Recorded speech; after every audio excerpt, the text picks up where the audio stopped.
Bab 120. Bermain yang menegangkan. Tiba-tiba di hadang jalannya, Jerry merasa sedikit kesal.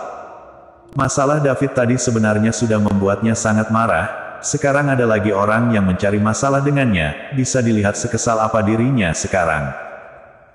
Di belakang belasan bodyguard itu, seorang pria parubaya dengan dandanan yang sangat elegan pun berjalan kemari.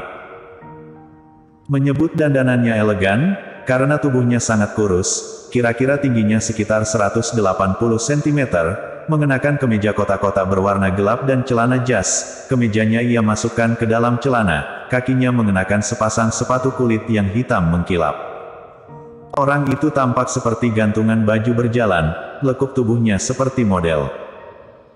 Rambutnya pendek, bibirnya sedang tersenyum, tampak sedikit nakal, di lehernya ada sebuah kaling Buddha giok Maitreya Hetian, di tangannya ia membawa sebuah gelang giok putih, dan terus ia mainkan.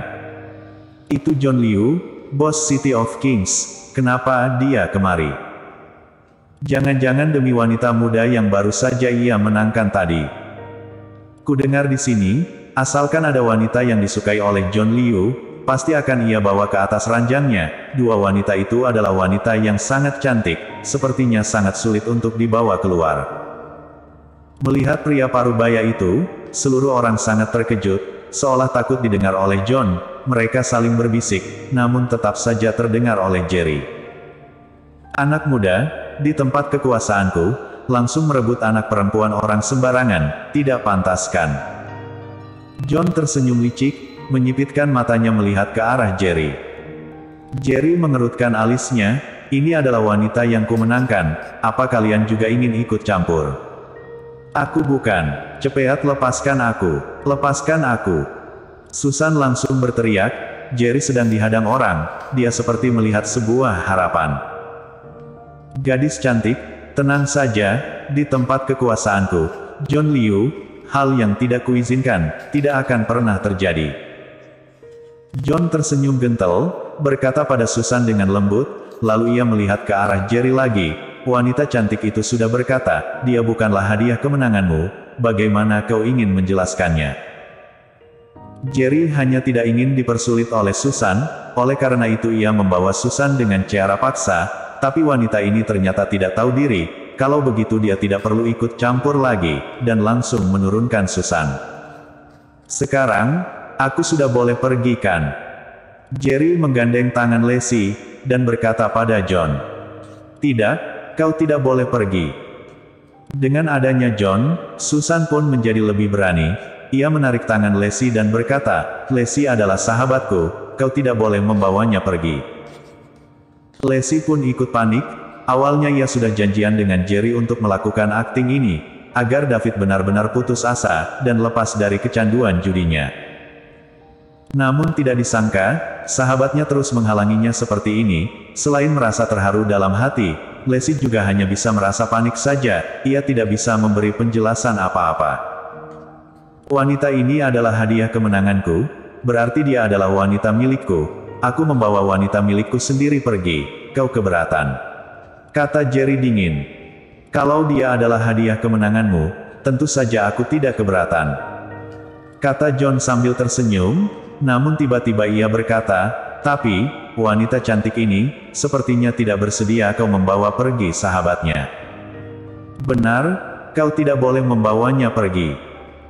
Susan melihat ke arah Jerry, lalu berkata, Lacey adalah seorang manusia, bukan barang taruhan, kalaupun Paman Qin adalah ayah kandungnya, dia juga tidak berhak untuk membuatnya menjadi barang taruhan. Kurasa apa yang dikatakan wanita cantik ini ada benarnya, dan di City of Kings milikku ini, belum pernah ada orang yang menggunakan orang sebagai barang taruhan.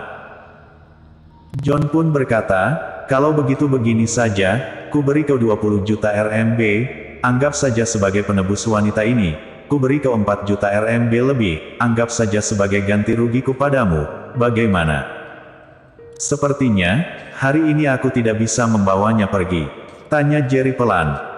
John tersenyum dan balik bertanya, menurutmu? Tapi kalau aku tetap ingin membawanya pergi. Wajah Jerry bertambah dingin, nada bicaranya sangat keji.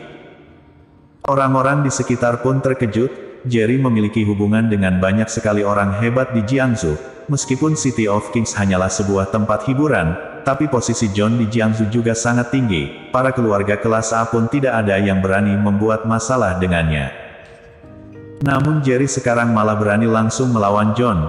Hal itu benar-benar bukanlah sebuah hal yang baik. Di tempat kekuasaanku, kalau membiarkanmu membawa pergi wanita cantik ini begitu saja, mau ditaruh di mana mukaku? John sepertinya sama sekali tidak menganggap Jerry. Ia tersenyum licik. Adik kecil, jadi orang jangan terlalu tamak. Aku sudah memberimu 4 juta RMB lebih, sudah tidak sedikit. Kalau kau melepaskan wanita itu, aku akan melepaskanmu pergi. Adik kecil, sebaiknya kau dengarkan perkataan Kak John. Terimalah uang itu dan pergi. Benar, asalkan ada uang, wanita seperti apa yang tidak bisa kau dapatkan? Melawan Kak John, apa kau ingin cari mati? Jangan hanya demi seorang wanita, nyawamu sampai melayang di sini. Banyak orang yang berbaik hati untuk menghiburnya. John pun tetap memandangi Jerry sambil tersenyum. Hati Lacey bertambah panik. Tiba-tiba ia merasa sedikit menyesal.